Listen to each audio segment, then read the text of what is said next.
Makhluk yang di belakang itu sudah suka sama kamu. Kalau kamu gak stop dari sekarang, kamu bakal celaka hidupnya. Saya dengan sombongnya, kan saya gak minta. Kan yang pesugihan bukan saya. Saya juga gak pernah minta, saya minta dikayakan dengan makhluk-makhluk seperti itu.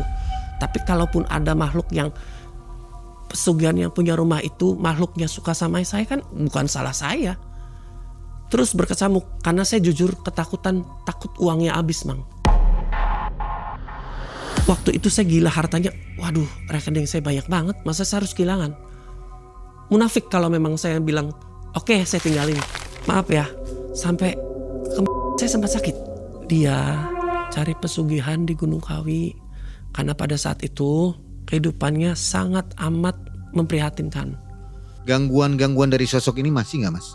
Setelah saya pindah nggak, tapi yang saya tahu sekarang rumah itu masih ada, pemiliknya masih ada, dan mungkin kegiatannya pun masih ada.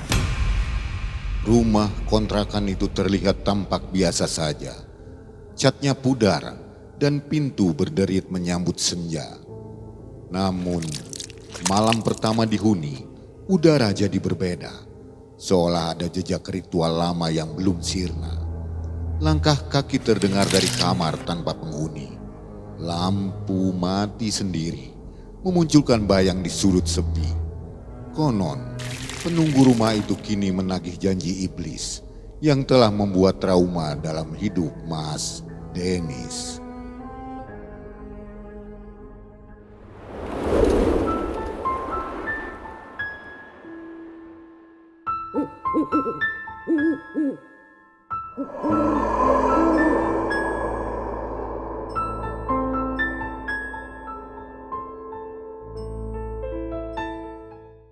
Assalamualaikum warahmatullahi wabarakatuh. Waalaikumsalam warahmatullahi wabarakatuh. Selamat malam Sobat Malam Mencekam, apa kabar? Mudah-mudahan semua selalu dalam keadaan sehat walafiat ya. Dan tak lupa Mengai dan tim ucapkan semoga rezekinya berlimpah. Amin, amin, amin. Hari ini Sobat sudah ada narasumber yang siap membagikan pengalamannya. Namanya Mas Denis. Apa kabar Mas Denis? Alhamdulillah baik, Mang. Mas Denis juga harus menggunakan masker nih Sobat. Karena ada alasan tertentu yang tidak ingin diketahui oleh umum ya. Atau ada alasan lain Mas Denis? Buat menjaga aja biar aman terkendali aja. Mas Denis punya cerita di tahun berapa Mas? 2016. Waktu itu Mas Denis sempat mengontrak di salah satu rumah. Dan ternyata rumahnya ini rumah bekas penganut pesugihan. Bukan bekas, sampai sekarang pun masih. Dan Sobat sebelum kita mulai nobar kisah dari Mas Denis ini, jangan lupa untuk menyiapkan peralatan perangnya ya. Rokok dan cemilan. Kita akan bersama selama 1 jam ke depan. Malam Mencekam. Semakin malam semakin mencekam. Ini dia Mas Denis.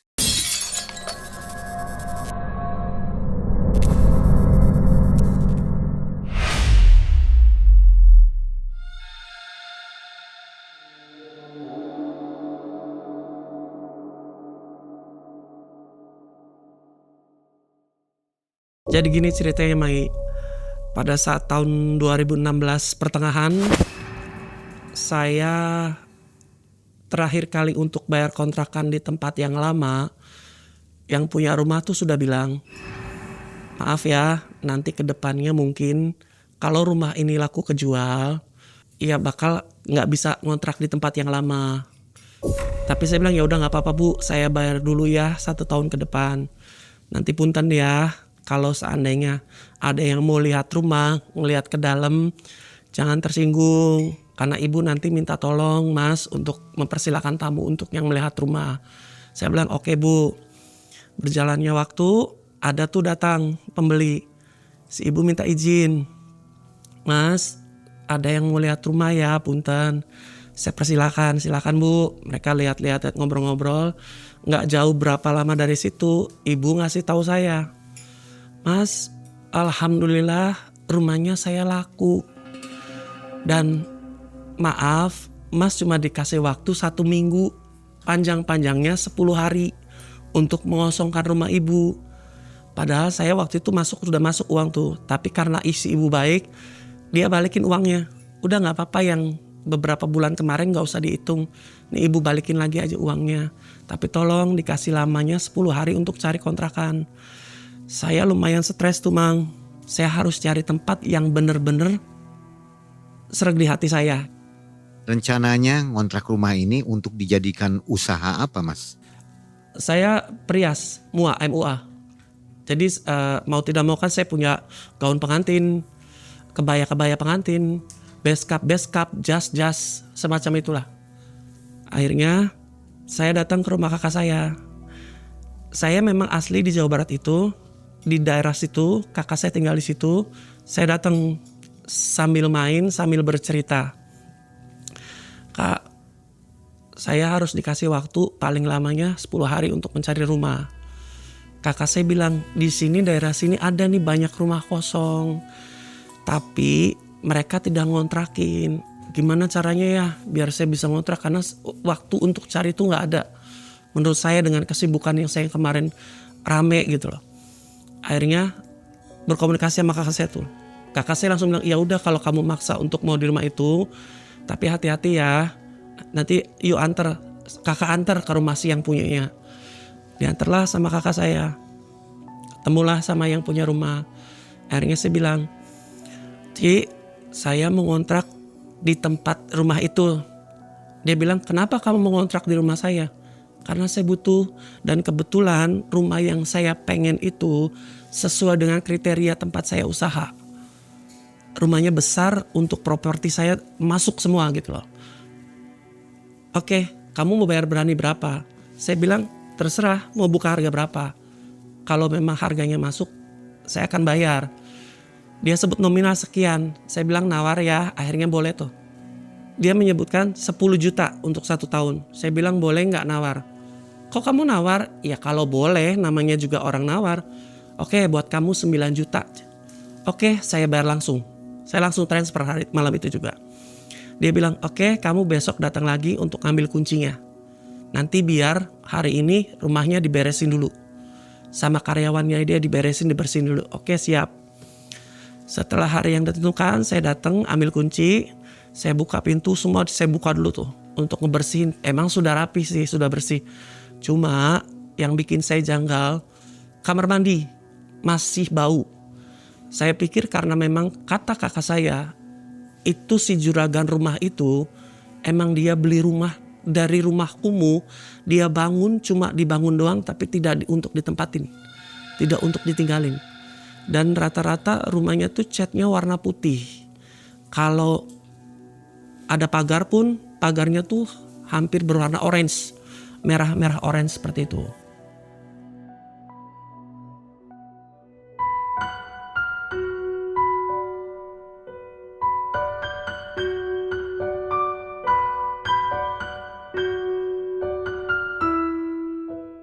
Saya pindahan hari pertama, malam pertama.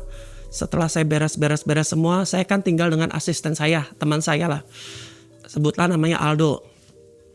Saya tinggal berdua bareng dia. Hari pertama, saya tipe orang yang bersih. Jadi sebelum tidur pun saya selalu membersihkan semua dapur-dapur. Istilahnya tidak meninggalkan 1 sendok kotor pun. Karena saya ngerasa yakin saya selalu membersihkan tempat itu. Tapi tengah malam keran di tempat cuci piring itu menyala dengan sendirinya. Saya bangun kaget karena kok udah keras banget suara keran. Saya bangun, saya matiin tuh. Saya tidur lagi, nggak berselang berapa lama lagi nyala lagi keran yang di kamar mandi. Saya matiin lagi. Saya tidur lagi. Besoknya seperti itu. Dan semakin hari kamar mandi berbaunya bau darah. Saya sikat, saya sudah taruh pewangi kamar mandi. Saya taruh pewangi apapun di situ tetap kalah dengan bau darah. Akhirnya saya minta tolong ke Pak Ustadz. Pak Ustadz tolong, saya udah pindah nih di sini. Tapi saya nggak pengen ngeganggu makhluk yang ada di sini. Saya minta tolong, jadi diadakan kayak tawasulan gitu loh. Tawasulan, si Pak Ustadz cuma bilang gini, kamu yakin mau tinggal di sini? Saya bilang kenapa? Kan saya di sini juga bayar. Oh ya sudah kalau kamu memang begitu. Ya sudah nanti kalau apa-apa hubungin Bapak ya. Saya pegang tuh omongannya Bapak. Karena saya mikir saya terlalu berpositif. Saya ngerasa gini, dunia seperti itu ada. Tapi bagi saya ya kita napsi-napsi aja lah, masing-masing aja. Selagi tidak mengganggu secara physically. Berselang berapa minggu, asisten saya Aldo ini, dia nonton bola di ruang TV yang dekat dengan dapur, kamar mandi, dan pintu belakang. Rumah yang saya kontrak itu 4 gitu. 4, di tengah-tengahnya tuh ada sumur. Di belakang rumah itu selalu ada pintu yang menghadap ke sumur. Pada saat asisten saya itu nonton bola, kalau nonton bola kan tuh pasti ramai tuh. Karena euforianya nonton bola laki-laki ya gitu. Si pintu tuh ada yang ngegebruk-gebruk. Bruk gitu. Dia ketakutan, dia lari bangunin saya. Tolong. Karena ada yang ketok-ketok. Saya bangun, saking keselnya saya bilang gini, mana ada yang ketok-ketok. Kalau dari belakang kan itu kosong semua rumahnya. Iya tapi ada yang gedor-gedor. Saya saking marahnya karena saya lagi tidur dibangunin. Gebruk-gebruk lagi pintu tuh. Terus saya bilang gini, tolong dong saya di sini bayar nggak gratis, jangan ganggu. Silakan Anda sok silakan, jangan ganggu kita-kitaan. Tahu saya juga nggak mengganggu, saya juga kan minta izin. Saya juga tawasulan di sini. Saya paham di situ punya dunianya, saya juga punya dunia saya. Jangan mengganggu. Saya selalu ngomong begitu. Tapi karena dia ketakutan, dia nggak jadiin terus nonton bola tuh. Jadi pindah ke kamarnya dia, nggak jadi nonton bola. Besoknya lagi, ponakan, karena saya banyak ponakan saya datang kalau pada siang. Kebetulan adik bungsu saya yang cewek, dia masih punya anak TK lah. TK besar. Sekitar umur berapa ya? 4-5 tahun sekitar. Dia titipin dulu. Kak, aku titip dulu ya. Aku mau jemput anak yang kedua. Yang SD. Yang TK ini, dia ketakutan kalau setiap dibawa ke kamar mandi. Saya pikir gini. Saya bawa, dudukin di ruang TV yang dekat dengan dapur, kamar mandi, dan pintu belakang. Saya setelin, anak-anak kan biasa, kalau zaman dulu kan apa kayak Thomas gitulah. Film-film kartun gitu. Dia ketakutan gak mau. Katanya ada pohon besar banget, tapi matanya hitam. Emang saya gak bisa ngeliat apapun, tapi ponakan saya gak mau didudukin untuk nonton itu tuh. Jadi maunya di kamar saya nonton TV-nya. Jadi saya bawa ke kamar saya. Sudah, berserang berapa lama, adik saya yang dari Kalimantan nelpon. Kak, saya mau pindah ke Cirebon karena di Kalimantan sudah cukup terlalu lama. Anak-anak saya juga sekarang mau cari kerja di Cirebon. Saya mau beli rumah di Cirebon, boleh nggak saya tinggal sementara belum dapat rumah? Oh boleh silakan. Datanglah adik saya dari Kalimantan sama anak yang bungsunya sekitar umur 6-7 tahun lah. Datang nginep karena kita tuh kamarnya ada 3 tuh. Jadi buat saya, asisten saya dan adik saya. Karena saya terlalu sibuk banyak kerjaan, jadi pagi pergi pulang hampir tengah malam. Jadi yang lumayan banyak keganggu juga orang-orang rumah. Terutama adik saya yang perempuan setelah datang dari Kalimantan. Karena dia tahu kebiasaan saya kalau setiap sore tolong jangan ada sampah, jangan ada piring kotor atau sendok kotor pun di dapur atau dimanapun. Jadi adik saya udah tahu kebiasaan saya. Jadi dia nyuci. Jam 5 tuh dicuciin semua piring-piring biar bersih. Nggak tahu ada yang meluk dari belakang. Dia ngerasa mikirnya gini. Dia mikirnya masih ada di Kalimantan. Dikiranya suaminya yang meluk. Tapi setelah dia sadar. Udah saya merinding. Setelah dia sadar dia ngejerit. Lah saya di Cirebon. Bukan di Kalimantan. Jadi dia kaget. Langsung telepon saya. Tolong dong pulang dong. Karena saya ada yang meluk. Karena di rumah kan gak ada siapa-siapa aja. Akhirnya saya pulang seperti biasa. Cuma ngasih tau adik saya. Sudahlah namanya rumah tuh pasti semua ada penunggunya. Selagi tidak mengganggu yang gimana pun gak masalah. Tapi kan serem Kak, gue sampai dipeluk-peluk gitu. Udahlah, mungkin karena elunya ngelihat di sini gak ada laki lunya kan ada di Kalimantan. Udah gak apa-apa. Nggak, gue takut aja, lu jangan pergi-pergi. Saya coba menenangkan adik saya. Udahlah gak apa-apa. Karena gini, selama saya tinggal di situ beberapa bulan, peningkatan karir saya bagus. Job riasan makin banyak. Sebulan saya bisa sampai 15 job. Sampai kadang-kadang saya harus setiap abis ngejob saya harus dipijat karena capek. Karena kurang tidur, capek. Makin meningkat, peningkatan pekerjaan saya makin banyak. Sampai akhirnya saya ngerasa banyak banget tuh job. Saya mendapatkan teror dari teman seprofesi saya. Saya punya teman dekat sih. Saya sebetulnya kalau kita tim merias kan biasa kita butuh tim. Karena yang utama saya megang pengantin. Mau tidak mau orang tua, besan, pagar ayu, dan yang lainnya itu pasti saya butuh tim. Saya ajak si A. Sebutlah namanya Dodi. Saya ajak Dodi, saya ajak yang cewek-cewek, Ines, saya ajakin semua.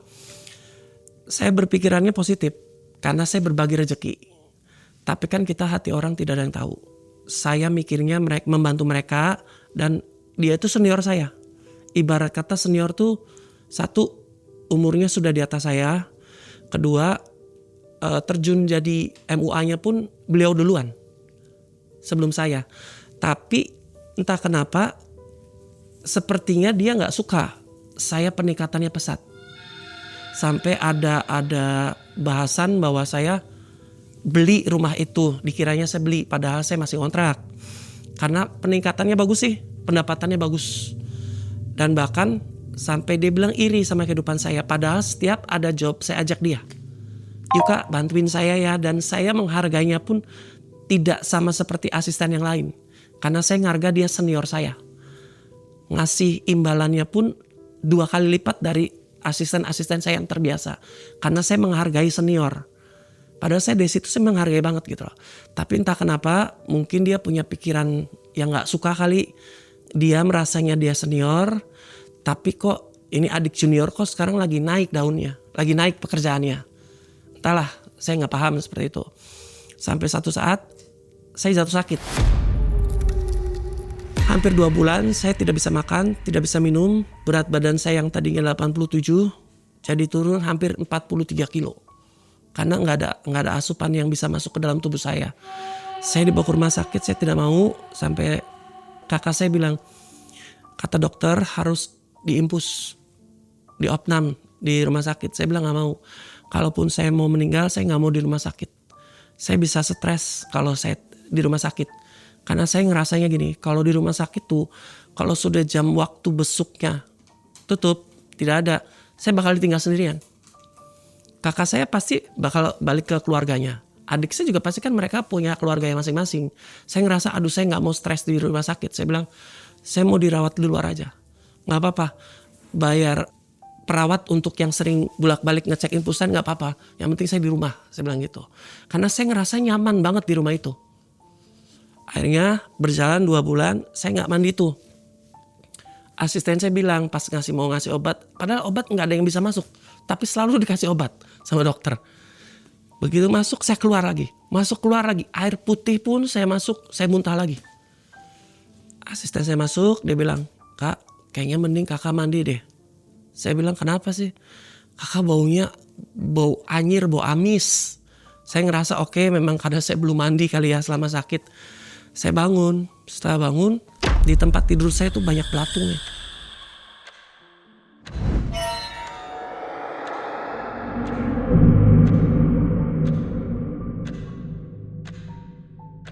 Asisten saya ngejerit, dia cuma refleks ngambil si spray, diambil spraynya, diambil cuma langsung dibuang. Kok itu banyak banget? Iya, saya juga ngeliat, iya banyak belatung. Cuma saya mikir gini, iya mungkin karena saya nggak mandi-mandi jadi kotoran saya mungkin kali. Cuma kata asisten saya, coba deh panggil Pak Dodo deh, curhat ke Pak Dodo. Akhirnya ya udah deh, sok coba kamu panggil Pak Dodo. Saya mandi tuh, di mandi pun air tuh masih bau amis. Cuma saya pikir sudahlah, itu mungkin karena kan sudah terbiasa bau amis itu saya di kamar mandi itu. Akhirnya Pak Dodo datang. Pak Dodo tuh ustadz yang lumayan pinter lah untuk hal-hal seperti itu. Yang pertama kali ngadain tawasulan kan Pak Dodo juga. Waktu lagi pertama kali saya pindah di situ. Yang sempat bertanya juga, kamu yakin mau tinggal di sini? Saya bilang nggak apa-apa Pak, emang kenapa? Oh ya sudah, kalau ada apa-apa Pak Dodo kan selalu bilang hubungin saya. Akhirnya asisten saya ngubungin Pak Dodo datang. Asisten saya cerita, Pak tadi si Kak Denis mau mandi, tapi begitu bangun melihat banyak belatungnya yang masih hidup, masih good gitu. Pak Dodo cuma bilang gini, ya sudah, nanti dibersihkan. Ini ada orang yang iri sama kamu, ada orang yang gak suka dengan peningkatan karir kamu. Karena kamu naiknya pesat banget. Kamu berapa bulan aja kamu sudah hebat banget loh. Coba kamu lihat, kamu punya motor berapa? Itu kan dari hasil kerja kamu. Iya, jangan salah loh. Banyak orang yang iri sama kamu. Sekarang kamu mandi. Padahal saya tuh badan lagi enak itu tuh. Lagi meriang, lagi sama rasa lah ibarat kata. Saya dimandiin tuh sama Pak Dodo. Pertama kali dikena siram air pertama, aduh. Rasanya kayak nyawa mau dicabut. Nggak enak banget. Sorry, saya kan non muslim. Si Pak Dodo selalu apa ya, kayak ngaji atau apa gitulah, paham lah. Kedua, saya masih sama sekali nggak, saya bilang Pak ini nggak enak banget. Sampai akhirnya ketiga, disiram lagi, sudah mendingan. Barang dari situ, sudah selesai tuh, saya salin, sini Bapak mau ngomong. Akhirnya saya, asisten saya, adik saya, dan Pak Dodo duduk di ruang tengah. Pak Dodo bilang, ingat nggak waktu pada saat Bapak bilang, kamu yakin tinggal di sini?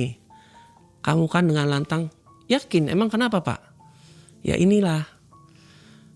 Karena hal-hal begini nih nanti akan terjadi ke depannya sama kamu. Akhirnya saya bertanya, kenapa Pak? Pak Dodo menceritakan, Pak Ustadz menceritakan bahwa penunggu rumah ini, bahwa si makhluk yang dipanggil sama yang punya rumah ini suka sama badan kamu. Makanya kenapa kamu karirnya sekarang bagus, meningkat. Itu membantu banget ke pekerjaan kamu. Kamu merasa tidak, pekerjaan kamu banyak. Saya ngeliat kamu juga setiap hari sibuk dengan bekerja. Itu bukan logisnya manusia. Kamu berpikir nggak? Masa ada? Memang aneh sih, Mang. Satu hari saya pernah nerima job hari Minggu nih. Saya sudah bilang ke pengantin pertama, akad jam berapa Kak? Akad jam 8. Oke, saya jam 5 ya datang. Masuk lagi orderan kedua. Tanggal yang sama, saya bilang gini, akad jam berapa Kak? Saya akadnya jam 8. Waduh, saya nggak bisa karena saya sudah terima job yang pertama. Gimana dong Kak? Saya pengen banget di make up sama Kakak. Sampai saya bilang, mau nggak kamu di make up dari jam 3 subuh? Nggak masalah. Karena saya jam 5-nya sudah megang yang pertama. Setelah berapa hari lagi sebelum hari H lagi, datang lagi, masuk lagi pengantin 1. Saya tanya lagi, akadnya jam berapa? Jam 8 lagi. Saya bilang nggak bisa, saya udah megang di tanggal itu, saya sudah megang 2 pengantin. 1 jam 5 pagi, 1 jam 3 pagi. Pengantin yang terakhir sampai saking pengennya di make up sama saya, dia minta jam 12 malam juga nggak apa-apa Kak, saya minta di make up sama Kakak. Saya juga ngerasa aneh, hebat banget. Sehebat itu kah saya? Cuma saya berkat, oh ini mungkin berkat rezeki dari Tuhan. Saya mikirnya rezeki nggak boleh ditolak.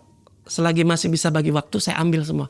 Pak Dodo bilang, kalau secara manusiawi, ada nggak orang yang mau di make up jam 12 malam? Sementara akad nikahnya jam 8 pagi. Saya bilang ya ada aja karena dia mungkin suka sama make upan saya. Jangan suka sombong, kata Pak Dodo. Secara nggak ada, emang perias cuma kamu doang. Emang yang bagus cuma kamu doang. Pak Dodo memperjelas seperti itu. Akhirnya saya mikir, emang kenapa Pak Dodo? Ini saya jelasin. Rumah ini tuh ada penunggunya. Penunggunya suka sama badan kamu. Jadi mau membantu kamu untuk melancarkan segala macam urusan pekerjaan kamu dan segala macamnya. Saya bilang, ya bagus dong. Saya tidak meminta, saya tidak memohon, saya tidak datang untuk orang pintar, untuk minta rezeki atau memperlancar segala macam urusan pekerjaan saya. Tapi ini ada makhluk yang suka dengan badan saya, membantu saya. Ya saya berterima kasih banget. Jangan salah, nggak ada yang gratis di dunia ini. Kenapa? Ya dia mau seperti itu karena minta sesuatu dari kamu. Kamu mau terus-terusan begini, silakan. Nanti ada konsekuensinya. Kamu makan cabai aja, sekali keletus kerasa pedas kan? Ini nanti bakal ada. Saya bilang terus saya harus gimana? Ya harus diputuskan dari sekarang. Nanti saya sembuhkan orang yang gak suka sama kamu dulu. Saya sembuhkan biar orang itu gak iri sama kamu. Saya bertanya, siapa sih yang gak suka sama saya Pak Haji? Ya ada, itu teman kamu, tapi ya sudah gak usah dibahas. Karena gak baik juga untuk kita memperpanjang juga. Tapi karena saya penasaran, maksudnya gini, saya merasa saya gak pernah punya pikiran jelek sama teman. Apalagi teman dekat sendiri. Gak berprasangka buruk sama siapapun. Saya terus bertanya, cuma pengen tahu Pak. Pengen tahu Pak Dodo siapa orangnya. Pak Dodo tidak pernah ngasih tahu. Sampai sekarang pun tidak pernah ngasih tahu. Cuma kasih tahu kisi-kisinya. Karena itu pun saya yang memaksa. Tolong sih Pak, biar saya bisa mawas diri. Karena selama ini kan teman-teman yang di depan saya itu baik semua perasaan saya. Nggak ada yang seperti gimana. Ya sudah, nanti kamu bakal merasakan sendiri. Ada kejanggalan orang itu Mang. Kejanggalannya pasti kamu bisa merasakan sendiri. Ya seperti apa? Ya nanti kamu merasakan sendiri. Saya nggak bisa ngomong. Tapi yang jelas teman sekomunitas Prias. Pak Dodo tuh Mang nggak ngasih tahu ciri-ciri, nggak ngasih tahu jenis kelamin atau apapun nggak. Tapi Pak Dodo bilang nanti kamu bakal merasa kejanggalan. Akhirnya saya merasa si Robi tuh emang beda. Dia lebih perhatian. Saya sakit lebih perhatian. Sampai datang bawain roti lah, bawain susu kaleng lah, bawa segala macam lah. Nggak menampakkan bahwa dia itu benci dengan Mas Denis ya? Enggak sama sekali. Cuma Pak Dodo bilang gini, nanti kamu merasa di hati kamu bakal ada nih orang gitu. Akhirnya saya merasakan, oh kayaknya nih si Robi. Padahal tidak menampakkan dia benci. Cuma anehnya gini, pada saat saya sakit dia overprotective banget. Bahkan dia tanya, kamu bisa makannya apa? Katanya gak bisa makan sama sekali. Iya gak bisa. Aku cuma bisa kebetulan dibikinin agar. Dan itu gak bikin saya muntah, gak bikin keluarin lagi. Jadi seterusnya saya makan agar-agar itu. Saya suruh makan. Terus saya suruh duduk selonjor. Gak tiduran ya, duduk selonjor gitu. Pak Dodo kayak ngerefleksi kaki saya. Direfleksi, saya ngerasa kayak ada aliran listrik yang anget ke badan saya. Saya ngerasa kok enak banget. Terus sambil dia istilahnya kayak ngaji atau apa gitulah. Saya juga kurang paham. Saya ngerasa kok enak banget Pak Dodo. Sumpah enak banget, ini ke badan saya enak. Ke semua enak gitu loh. Sampai setelah direfleksi gitu, Pak Dodo bilang ya sudah. Kalau kamu masih bisa makannya untuk agar-agar, ya udah agar-agarnya yang ini kamu bikin. Sama asisten saya selalu dibikinin agar-agar tuh. Ya selama 10 hari saya makan agar-agar, akhirnya puji Tuhan alhamdulillah saya sembuh.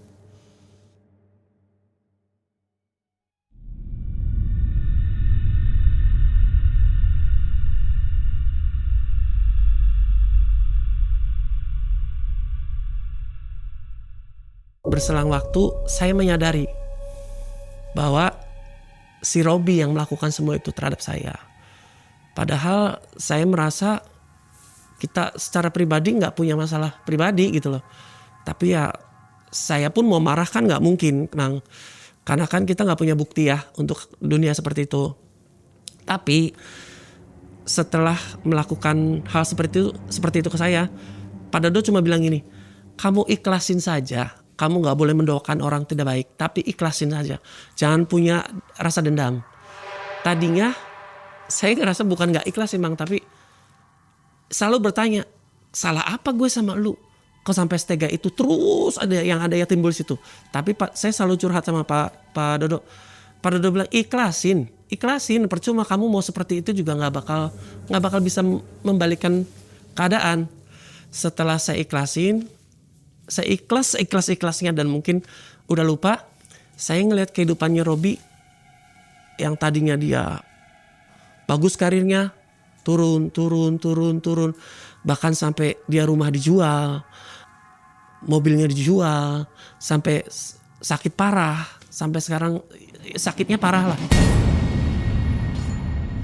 Akhirnya saya berpikir, oh berarti memang yang Pak Dodo berikan ciri-ciri itu benar-benar si Robi. Cuma gak habis pikirnya kenapa harus iri sama saya. Itu yang menjadi pertanyaan besar. Cuma ya Pak Dodo bilang sudah, yang penting kan sudah. Apa yang dia tanam itu yang akan dia tuai. Selagi kamu berbuat baik, ya kamu akan mendapatkan kebaikan. Pak Dodo selalu ngomong seperti itu. Sempat beberapa bulan sempat sakit kan saya turun tuh. Pemasukan juga gak ada kan. Akhirnya lumayan bagus lagi tuh Mang. Pengantin banyak yang datang juga. Sampai bahkan ada satu pengantin datang ke tempat saya cuma ngomong gini. Kak mau tahu gak pada saat saya dengar kakak lagi sakit. Saya tuh cancel untuk akad nikahnya. Saya tanya kenapa? Karena saya pengen banget di make up sama kakak. Wah sehebat itu saya bilang. Tapi bener kak, itu tuh sebetulnya bulan ini saya nikah. Tapi karena ngeliat kakak sakit, saya undur. Akhirnya saya datang, saya tahu kakak udah sembuh, story di IG segala macam. Saya datang ke tempat kakak, ini saya mau DP langsung.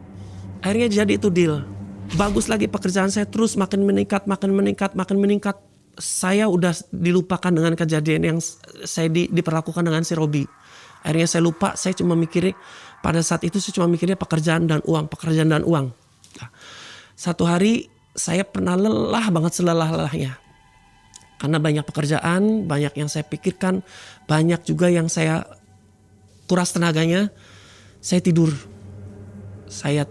pada malam itu. Saya sempat kebangun Mang waktu itu. Cuma saya bingung.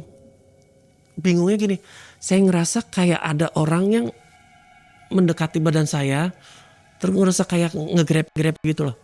Saya bangun samar-samar ngeliatnya gitu.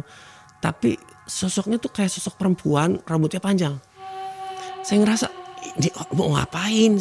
Sampai saya sempat ditanya, maaf ya, sampai kemaluan saya sempat sakit.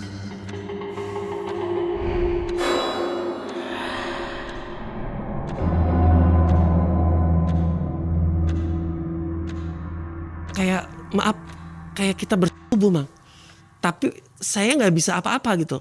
Tapi dia yang menguasai panggung, ibarat kata gitu.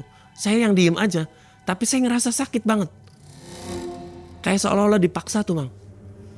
Cuma setelah saya ngerasa, saya nggak bisa menyebut, saya nggak bisa ngomong apapun. Cuma saya melihat sosoknya, sosok perempuan yang ada di atas saya begini.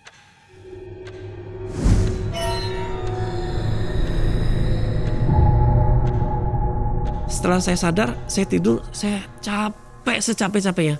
Saya tidur. Besok saya bangun, saya menceritakan sama, waktu itu kan masih ada adik ya, saya ceritakan itu mah karena kecapean aja.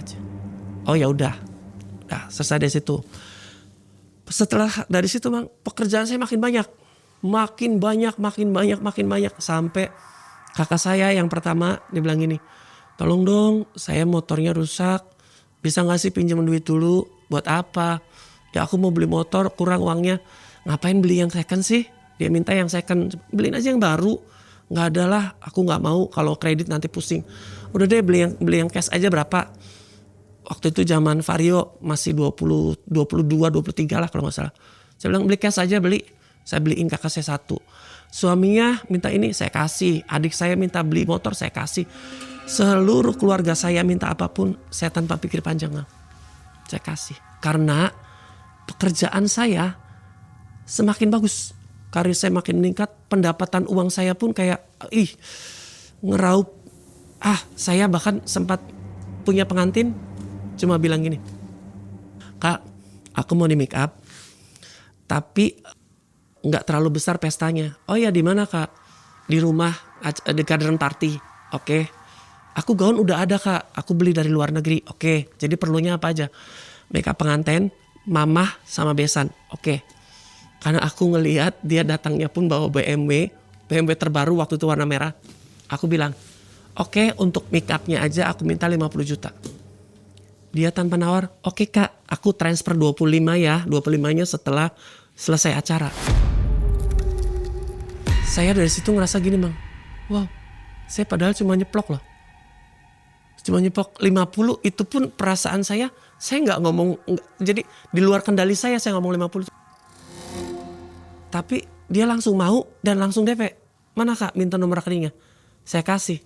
Kak udah ya kak, saya lihat mutasi rekening, oh iya benar. Saya di situ ngerasa, waduh, waktu itu Tuhan baik banget sama saya. Duit saya banyak banget, nyarinya gampang banget. Saya pun curhat ke asisten saya, Dok, rezeki saya lagi banyak banget. Iya ya kak, aku boleh gak sih kak pinjam? Buat apa? Mama aku sakit, aku pengen beli ini. Aku kasih. Udah kamu gak usah pinjam, pakai aja. Aku ngerasa waktu itu duitnya banyak banget, Mang. Banyak banget. Intinya kehidupan saya di rumah itu dan setelah bersetubuh dengan perempuan itu, nominal di tabungan saya hebat banget. Berarti selalu intens berhubungan dengan makhluk tersebut ya? Yang saya sadarin cuma sekali. Tapi gak tahu pendapatan saya, kerjaan saya makin bagus dan pendapatannya makin meningkat. Asisten saya mungkin ngerasa ada yang janggal. Jadi dia cerita ke si Pak Dodo. Akhirnya Pak Dodo balik lagi lah. Nanya lagi, gimana pekerjaannya? Ya saya menceritakan, karena saya pengen banyak dibantu juga kan sama Pak Dodo. Saya menceritakan juga. Akhirnya Pak Dodo mulai khawatir. Dan Pak Dodo bilang, kamu mau sampai kapan kehidupan seperti ini? Saya nanya, emang kenapa Pak Dodo? Kan saya sudah kasih tahu bahwa makhluk yang di belakang itu sudah suka sama kamu. Kalau kamu gak stop dari sekarang, kamu bakal celaka hidupnya. Saya dengan sombongnya, kan saya gak minta. Kan yang pesugihan bukan saya. Saya cuma ngontrak di sini, saya bayar loh. Saya gak kurang sepeser pun. Kalaupun nawar, wajar. Iya, tapi tidak bisa. Kalau hal-hal seperti itu tuh tidak bisa dilarangkan secara manusia. Tapi saya dengan sombongnya, ya itu sih salahnya dia, kenapa suka sama saya. Tapi Pak Dodo bilang, kalau kamu mau terus-terusan begitu, kamu yang bakal celaka. Akhirnya saya berpikir, jujur tuh, untuk meninggalkan semua yang sudah saya dapatkan kayaknya mustahil banget ya, Mang. Intinya gini, pikiran saya dulu setelah di warning seperti itu, saya mikir gini, kalau saya memutuskan ibaratnya, duit saya habis nih nanti. Amit-amit nanti saya kerjaannya seperti apa lagi? Sekarang saya sudah enak. Jujur saya tadi sempat berpikirannya, udahlah biarin aja selagi tidak. Intinya saya tidak pernah datang ke tempat pesugihan. Intinya saya tidak pernah minta-minta ke orang-orang seperti itu. Saya juga gak pernah saya minta dikayakan dengan makhluk-makhluk seperti itu. Tapi kalaupun ada makhluk yang pesugihan yang punya rumah itu makhluknya suka sama saya, kan bukan salah saya. Terus berkecamuk karena saya jujur ketakutan, takut uangnya habis, Mang. Waktu itu saya gila hartanya, waduh rekening saya banyak banget, masa saya harus kehilangan? Munafik kalau memang saya bilang, oke, saya tinggalin. Itu perlu proses saya, gimana ya? Saya ninggalin, kalau tinggalin, uang saya nggak ada nih. Uang saya berkurang nih. Saya nanti miskin. Saya nanti terus berkecamuk. Tapi Pak Dodo selalu terus ngingetin. Akhirnya saya memutuskan, oke deh Pak, gimana caranya? Oke. 1, jangan makan Dewi Sri. Ya akhirnya saya nggak paham. Pak Dodo ngasih tahu, oke, kalau kamu nggak paham, nggak boleh makan beras. Intinya berbahan dasar beras. Nasi, lontong, bubur itu udah nggak boleh. Akhirnya saya ngejalanin selama sebulan. Tapi mungkin ada sempat gini, selama seminggu kan kalau nggak makan nasi gimana sih Mang rasanya? Lemes, pusing, ya. Jadi saya makan lontong dan Pak Dodo bilang, kamu dibilang jangan makan nasi. Padahal Pak Dodo sebetulnya nggak tahu. Saya kan cheating. Gak ada yang tahu kan, saya makan lontong sama gorengan. Tapi Pak Dodonya ngerasa. Dibilang jangan makan nasi, kamu susah banget. Tapi saya tuh gak bisa kalau makan nasi, kan lemes. Seminggu pertama tuh saya lemes banget. Setelah lewat itu pasti bisa, kamu pasti bisa. Perjuangan untuk meninggalkan itu, Mang, Tuhan, susahnya minta ampun. Karena satu, saya nggak boleh makan beras yang berbahan dasar beras. Sementara orang Indonesia kan kalau nggak makan nasi tuh belum makan. Makan gorengan 5 udah makan belum? Pak Dodo memutuskan gini, ya udah, karena ini sudah makin berat, lebih baik kamu keluar dari kota, dari Pulau Jawa. Saya bilang kenapa? Sudah, jangan banyak tanya. Saya mau banyak tanya pun bingung karena Pak Dodo tuh kadang-kadang memberitahunya nggak secara detail, tapi suka menakutkan saya. Menakutkannya gini, kamu mau hidup enak nggak? Kamu mau hidupnya celaka terus? Akhirnya kan ya udah deh, karena saya takut, saya curhat sama teman saya tuh yang punya usaha di Bali. Dia punya usaha salon juga. Saya cerita, teh, aku tuh gini. Aku ceritain. Ternyata kata Tete, ya udah, kamu nggak pegang usaha saya di Bali, megang salon di sana. Oh yaudah teh, nggak apa-apa teh. Ya udah, saya berangkat tuh. Mau berangkat pun banyak drama. Yang saya malas berangkat untuk ke bandara, karena kan pada saat itu tahun itu tuh bandara cuma ada di Bandung, di Majalengka tuh belum ada. Saya tuh paling malas. Dan pada saat tahun itu nggak kayak tahun sekarang, Mang. Tahun sekarang sih kita mau ke Bandung lewat Cisandau juga dekat, ya cuma paling 1,5 jam. Kalau zaman dulu kan tol masih kurang lebih 3 jam, hampir 4 jam. Mau berangkat tuh banyak, males banget. Tapi mungkin karena kegigihannya Pak Dodo buat nolong saya, pagi itu saya bangun. Ya udah, saya berangkat, harus meninggalkan kota Cirebon untuk berangkat ke Bali.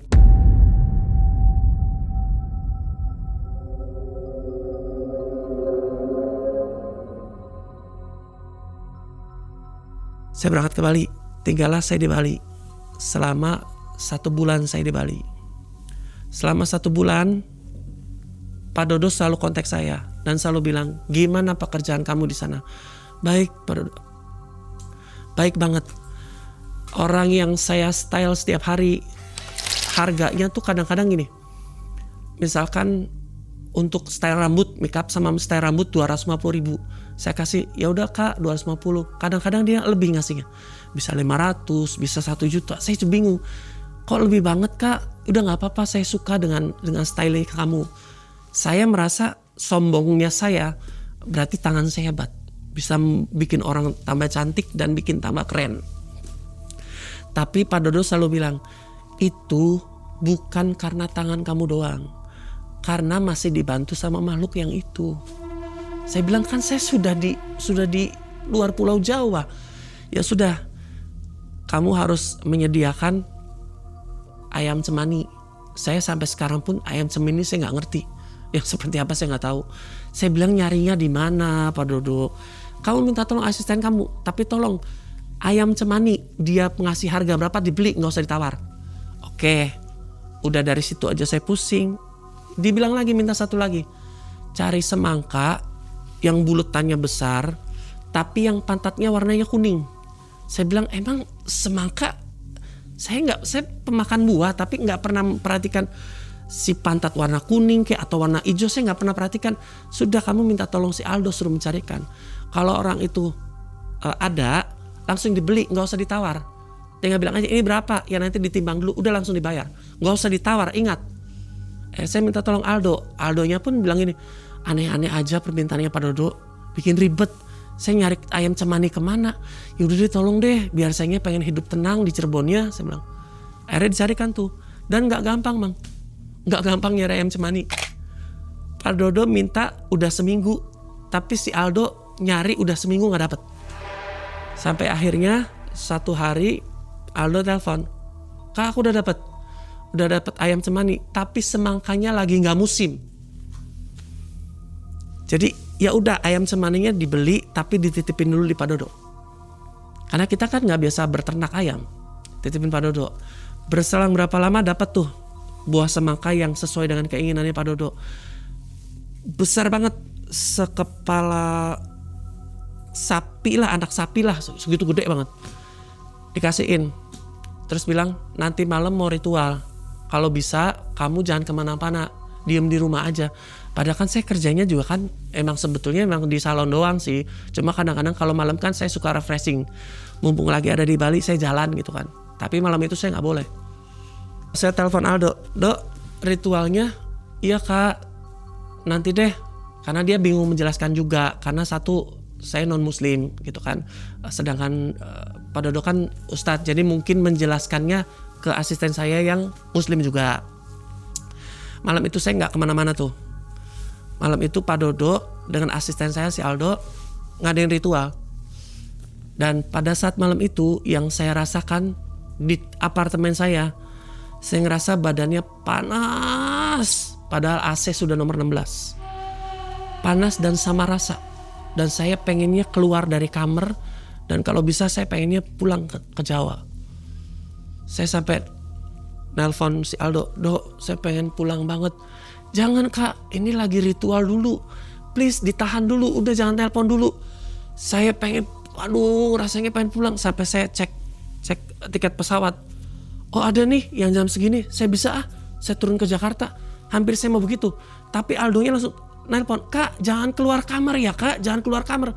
Seolah-olah kayak Pak Dodo tuh paham kalau saya mau keluar. Saya bilang, aduh sumpah ini badan saya, sampai merinding. Badan saya nggak enak banget, Dok, saya nggak enak banget, saya pengen keluar dari kamar ini. Kak tahan, kan ini lagi diritualin, tahan dulu Kak. Aduh, saya di tempat tidur nggak bisa ngapa-ngapain Bang. Sama rasa kayak marah tapi nggak bisa keluar tuh. Pengen pulang, saya pengen pulang. Tapi terus kayaknya Pak Dodo kayak ngerti.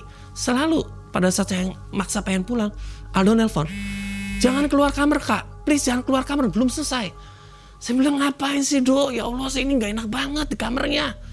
Kak tahan dulu, udah saya nanti telepon lagi, tutup lagi. Aldo terus, setiap saya udah ngeberesin pakaian saya mau keluar, ditelepon lagi sama Aldo. Apa Dok, saya mau keluar, jangan Kak, jangan, masuk lagi, udah tidur lagi. Saya ngerasa terus begitu. Kurang lebih hampir 2 jam saya seperti itu.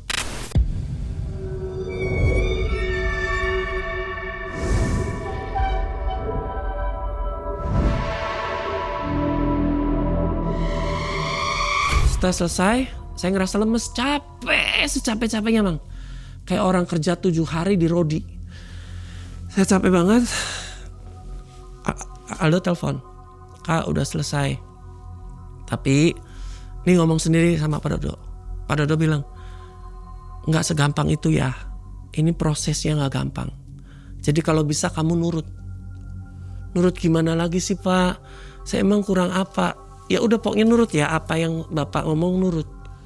Nggak usah pengen pulang terus. Ya tadi nggak enak banget, badan saya nggak enak, saya pengen pulang. Karena saya ngerasa panas, pada sakit, sama rasa gitu loh.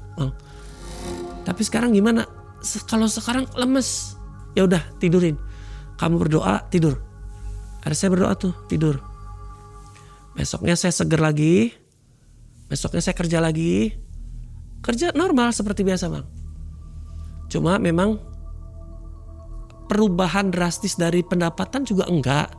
Cuma yang tadinya grafiknya begini, jadi paling cuma gitu tuh Bang. Enggak terlalu meroket banget gitu. Sedikit melandai, tapi tidak signifikan kayak waktu lagi pas pertama kali langsung melesat gitu. Nggak langsung turunnya pun nggak langsung gitu, nggak gitu. Dari situ saya berpikir yang gini, ya udah berarti saya udah aman nih ya, sudah aman. Saya boleh pulang nggak? Saya bilang, Bado, saya mau pulang sih, saya kangen sama keluarga saya. Saya pengen datengin makam orang tua saya, karena orang tua saya kan sudah meninggal semua tuh. Akhirnya Pak Dodo bilang, ya udah, kamu boleh pulang, tapi nanti ya, nanti waktunya biar saya yang tentukan. Saya bilang, kenapa sih Pak Dodo? Bukan saya yang menentukan. Saya pengen besok, nggak bisa. Nanti saya tentukan. Kalau kamu udah boleh pulang, kamu pulang. Nanti kalau misalnya ada pesawat yang jam 10 pagi, kamu pakai yang jam 10 pagi. Apapun pesawat itu, kamu pakai yang jam 10 pagi. Ada itu. Bener enggak? Bener. Tapi nanti ya, tanggalnya saya kasih tahu. Itu pun hidup saya diatur sama Pak Dodo. Satu saat, karena mungkin Pak Dodonya juga mungkin kepusingan dengan saya yang rewel pengen pulang. Mungkin dia terpaksa apa gimana. Dia ngomong, ya udah. Nanti lusa naik yang jam 10 pesawatnya ya. Ada saya cek. Oh iya ada. Tapi kok saya dapatnya Garuda. Ya memang enak sih Garuda. Cuma lumayan. 1.800.000 lagi saya berangkat kan pakai Lion waktu itu. Lion kan sekitar 700-an. Saya pikir ya udahlah nggak apa-apa lah, saya nggak masalah. Toh Garuda juga lebih enak kan, nggak pernah turbulence. Pas anehnya pas saya masuk duduk di Garuda, saya ngerasa aduh enak banget nih. Biasa di Lion Air kan yang kakinya segini ya, di Garuda kan segini, enak banget kan, dapat snack segala macam. Tahu-tahu di atas turbulence. Saya ngerasa guncangan, sepesawat itu. Saya ngerasa sepesawat, selama hampir perjalanan Bali Jakarta tuh 1 jam 45 menit.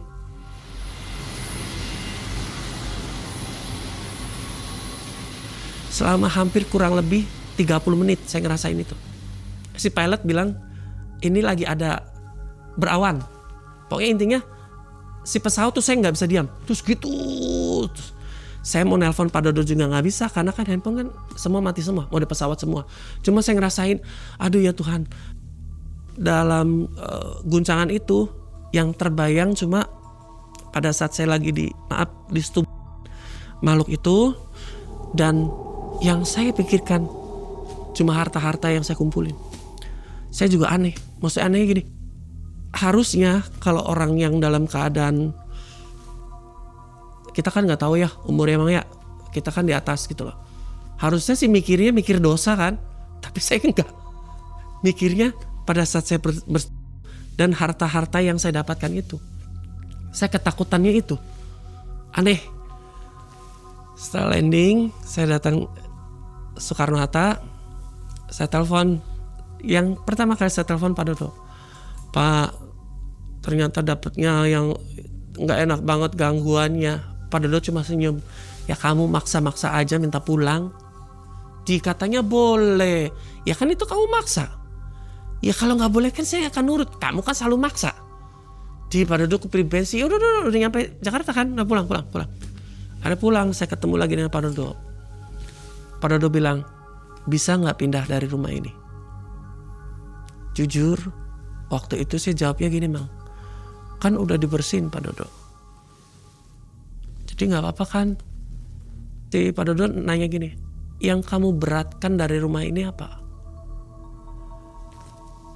Jujur di hati saya, gak mau kehilangan uang saya.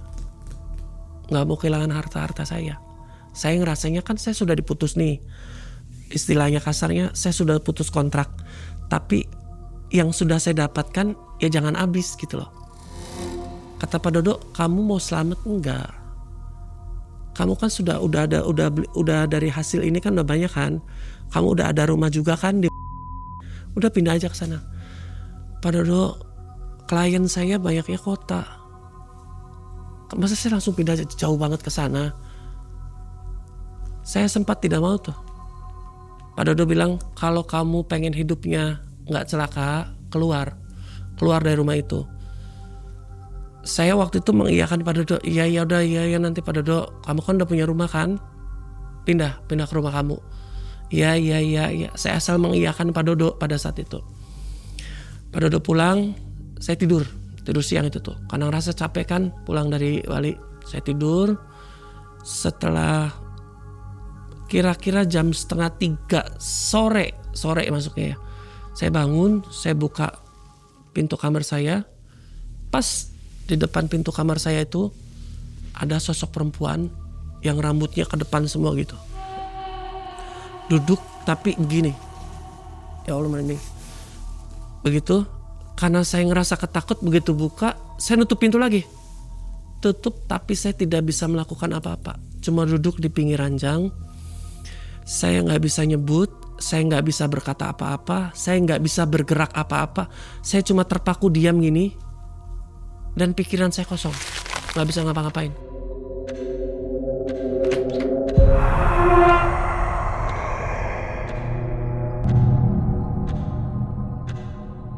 Mungkin sepersekian menit baru saya sadar saya langsung ngambil handphone, saya buka pintu, udah gak ada lagi tuh. Saya nelpon Pak Dodo lagi. Pak Dodo bilang, saya sore ke situ karena pada saat saya telepon, Pak Dodonya lagi ada keperluan. Pak Dodo datang, bilang, cepat pindah. Untuk kali ini saya marah sama kamu. Kalau kamu gak mau pindah, tanggung sendiri. saya ketakutan tuh, Mang. Itu kan sedikit mengancam ya. Akhirnya saya cerita sama kakak saya. Kakak saya yang pertama yang menunjukkan rumah itu. Saya cerita, Kak, saya tuh sebetulnya, saya ceritakan, saya tuh sempat saya sampai sekarang bisa banyak uang dan banyak pekerjaan yang menggunakan tenaga saya tuh ternyata menurut Pak Dodo itu dibantu dengan makhluk yang ada tinggal di situ. Akhirnya kakak saya kaget dan kakak saya menceritakan. Dari pertama juga kan kakak bilang, kamu bener mau tinggal di rumah situ? Akhirnya saya bertanya sama kakak saya, emang kenapa kak? Kakak saya akhirnya cerita, yang punya rumah itu si Ibu Ana itu seumuran dengan kakak saya yang perempuan yang pertama. Pada saat dulu kita main bareng lagi remajanya. Tapi setelah dia nikah, dia dinikahkan dulu. Dinikahkan, tapi kehidupannya kurang bagus. Sampai dia menjadi pembantu di salah satu rumah. Sampai keluarganya banyak dihina karena dia terlalu miskin. Kebetulan si ibu anak ini dengan kakak saya tuh agak dekat lah. Jadi sering curhat. Saya tuh ngerasa sakit hati banget, dihina banget jadi orang miskin tuh. Satu saat saya pengen jadi orang kaya. Saya pengen beli rumah yang ada di sini semua. Sekampung ini saya mau beli rumahnya semua. Itu janjinya beliau. Terus saya bilang, terus kak gimana? Akhirnya satu saat dia izin. Saya izin ya mau pergi. Kakak saya bertanya mau kemana? Saya mau mencari kesuksesan. Akhirnya dia bertanya, suksesan kemana? Kamu mau kemana? Akhirnya dia bilang ke kakak saya, dia pengen ke Gunung Kawi. Saya nggak paham tuh, sampai sekarang nggak paham, Mam. Gunung Kawi itu di mana dan seperti apa saya nggak tahu. Cuma kakak saya yang bertanya menceritakan, dia cari pesugihan di Gunung Kawi karena pada saat itu kehidupannya sangat amat memprihatinkan. Jadi dia ke Gunung Kawi. Setelah dari Gunung Kawi, nggak berselang berapa lama, suaminya dapat pekerjaan yang enak dan kehidupannya makin drastis makin bagus. Semakin bagus. Cuma kakak saya selalu ngasih tahu, kamu benar emang mau di situ. Karena saya ngerasanya, ya kalau saya kan bayar, nggak gratis. Kakak saya pun mikirnya gini, ya udahlah adik saya kan di situ bayar, bukan gratis. Jadi ngerasanya wis nggak ada apa-apa. Tapi setelah saya menceritakan bahwa kak saya tuh pernah di sama makhluk ini, saya juga kata Pak Dodo ada yang ngerjain teman saya begini. Akhirnya kakak saya ngerasa gini, mungkin karena sayang sama saya, jadi ngerasa oke deh, lebih baik kamu tinggalkan semua itu, kamu pindah.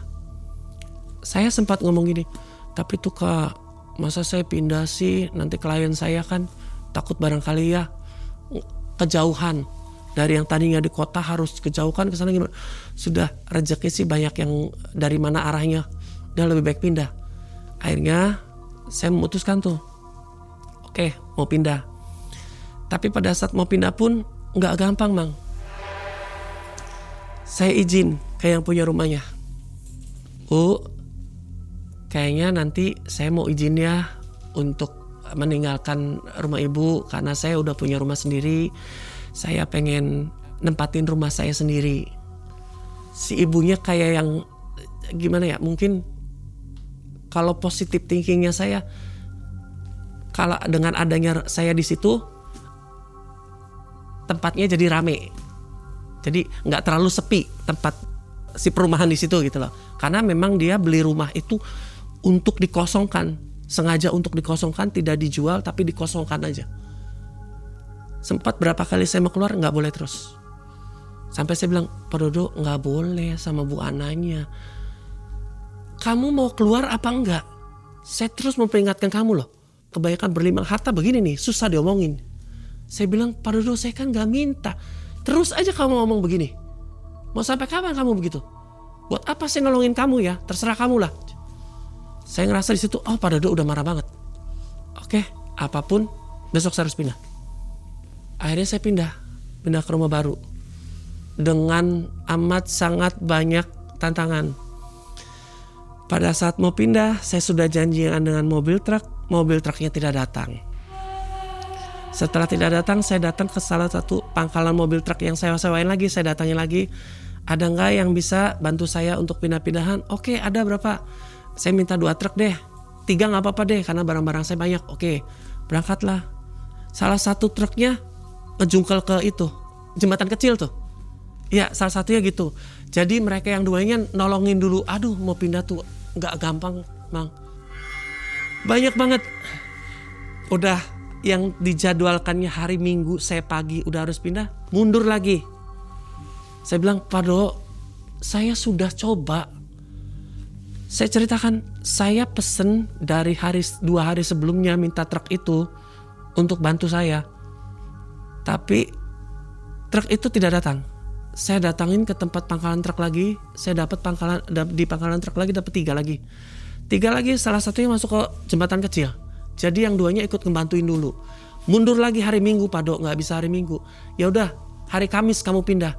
Saya bilang nggak bisa, Pak Do, kalau Kamis pindah, saya bisanya hari Minggu. Singkat cerita, Mang, saya bisa pindah tuh dari rumah itu dan saya tinggal di rumah baru saya di daerah Cirebon Kabupaten. Dan saya nggak tahu lagi kabar berita rumah itu seperti apa. Tapi yang saya tahu sekarang rumah itu masih ada, pemiliknya masih ada, dan mungkin kegiatannya pun masih ada. Tapi yang jelas setelah saya pindah dari situ, saya sudah lepas dari semua yang pernah saya alami selama saya tinggal di rumah itu, Bang. Gangguan-gangguan dari sosok ini masih nggak, Mas? Setelah saya pindah nggak, udah putus. Hebat banget ya, berarti pesugihan ini yang tanpa diminta ya? Nggak diminta. Mungkin Mas Denis ada pesan-pesan yang mau disampaikan buat penonton Malam Mencekam? Saya sih cuma berpesan, kadang-kadang rezeki yang mendadak itu kita berpikirannya kadang suka dari Tuhan kan ya. Tapi kadang-kadang kita juga nggak bisa memungkiri ada juga rezeki yang mungkin secara tidak langsung yang ya memang semua rezeki dari Tuhan, tapi mungkin ada yang ngebantu gitu. Intinya gini, jangan sombong lah. Saya dulu sombong juga sih. Saya ngerasanya saya nggak pernah minta apapun. Saya nggak pernah minta ke siapapun rezeki karena saya mintanya ke Tuhan saya gitu loh. Saya ngerasanya itu rezeki dari Tuhan saya. Jadi jangan sombong dan jangan jangan kalah dengan rezeki-rezeki yang akan datang. Sejak menempati rumah kontrakan itu, Mas Denis tak pernah sendiri. Sosok penunggu hadir, santet dari rekan kerja menyusul. Gangguan tetap selalu mengikuti. Sementara Rizky justru terbuka lebar. Kini ia mulai sadar, ini bukan sekedar gangguan. Kebenaran pun muncul. Rumah itu milik pelaku pesugihan Gunung Kawi yang menumbalkan penduduk dan kerabatnya. Mas Denis memilih untuk pergi karena rumah tersebut sudah tak bisa disembuhkan. Info untuk sobat semua yang belum mencet tombol gabung dan belum masuk ke member area, silakan jalan-jalan di situ untuk nonton kisah-kisah yang tidak ada di video regular ya. Karena di sana ada kisah mistis yang tidak bisa ditampilkan di sini. Oke, mudah-mudahan sobat suka dengan fitur tambahan dari Malam Cekam.